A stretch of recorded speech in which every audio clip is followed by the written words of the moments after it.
Cranston returns to the big screen in the new movie Wakefield. He plays a father who hides in the attic of his garage to secretly observe his family.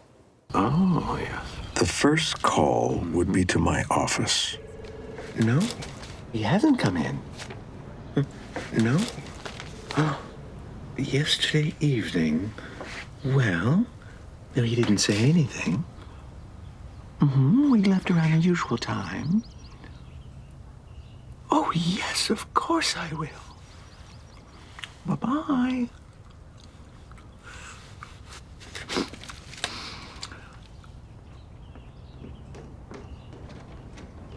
What are you doing now?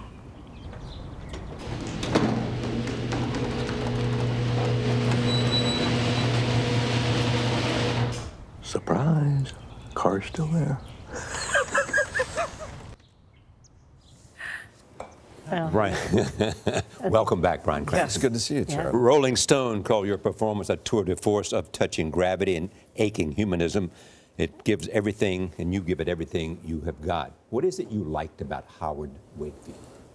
Well, in an odd way, I related to him. The original short story was written by Nathaniel Hawthorne back in 1835. And then E.L. Doctorow picked it up and wrote it more current, made it American. But it gave me a sense that mankind throughout the decades and centuries, rather, felt the same thing, that at some point I want to slow down my life. I want to step back. I want to take an adult snow day and just be, master and commander of my own time. And that's what I related to. It's like, yeah, because all of us, everyone, feels like we're on this hamster wheel constantly working. Is this it? We're just constantly doing this? Can't we just slow down? So his initial interest was just to slow down, and the decisions he made just sort of spun him out of control. And Jennifer Garner plays your wife, and it's really a testament to your acting, because just that clip you showed, when you're looking out the window, you don't even see her. You're acting to nothing when you're looking out that window while you're having this conversation. Acting to nothing. You look up there, Bryan, and really, what are you seeing? I'm seeing tape marks. Just tape marks. So she's not even there while you're. No, the cameras are there, and there's. Meaning in the actual filming of it, yes. Yeah, when we're actually filming it. But the thing that got me about the movie is you and Jennifer Garner in a sex scene. I watched it like this because you're both so wholesome, in my opinion. So to see the we want to change that image. You got moves, Bryan Cranston. You got we moves took in the intimacy. What does that mean? Intimacy course. What does that mean? Robin Swycord, our writer-director, felt that we have very little time to actually put this up, and we were supposed to be a couple that knew each other very well and for a long time. So we didn't have any time to rehearse. So we took this quick little intimacy course, the two of us. Let me see it. Come on. Come on, you and I, right now, let's go. Oh, really? Okay, come here. Where do we go? Right here. I'm gonna go right over here. Over to Gayle. Okay, I'm gonna go over to you. Okay, now, just let it go, right? Yes. Okay. Are you gonna kiss me? See, you're a little uncomfortable.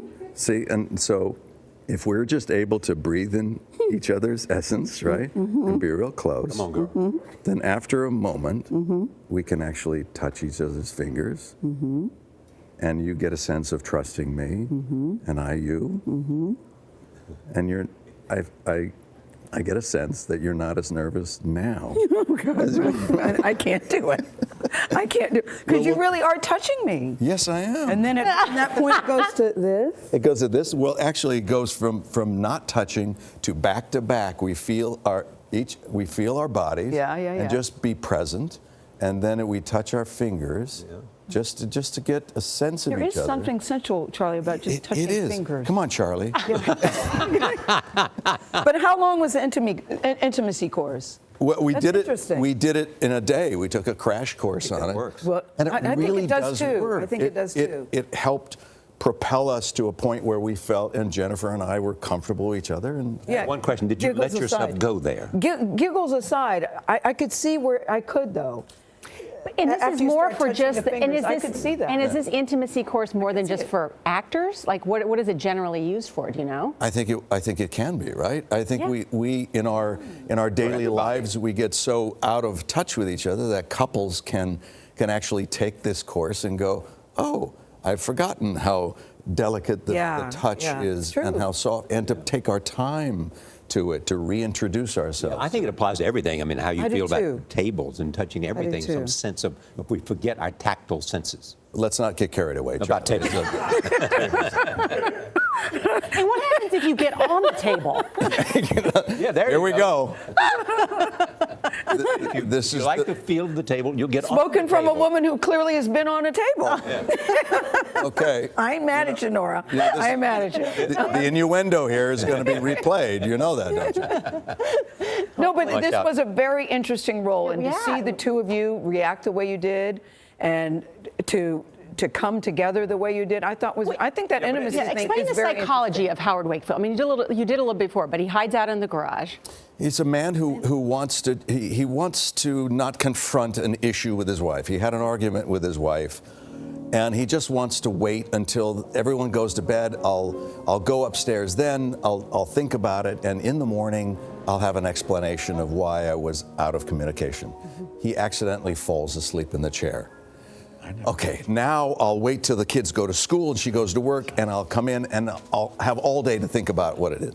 And each move delays his ability to make a re-entry into his life.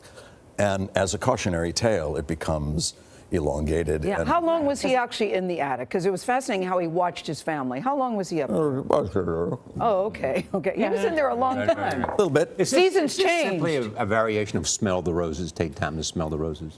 In a way, yeah. I mean, it does, you know, as a cautionary tale, it says, take time, Yeah. be ever present, and check in with your life. It makes people wonder, do they ever want to step out of their lives and what they would do? think so. Yeah, it raises a lot of questions. You're great in it, Brian. Thank you. Really so great. good. Really I've loved great. you since Malcolm in the Middle. Hal, Bryan Cranston. Yeah. All right, intimacy. We're going to do the intimacy course. Thank you. Wakefield is now playing in New York City. It will have a wider release over the Memorial Day weekend, so check it out.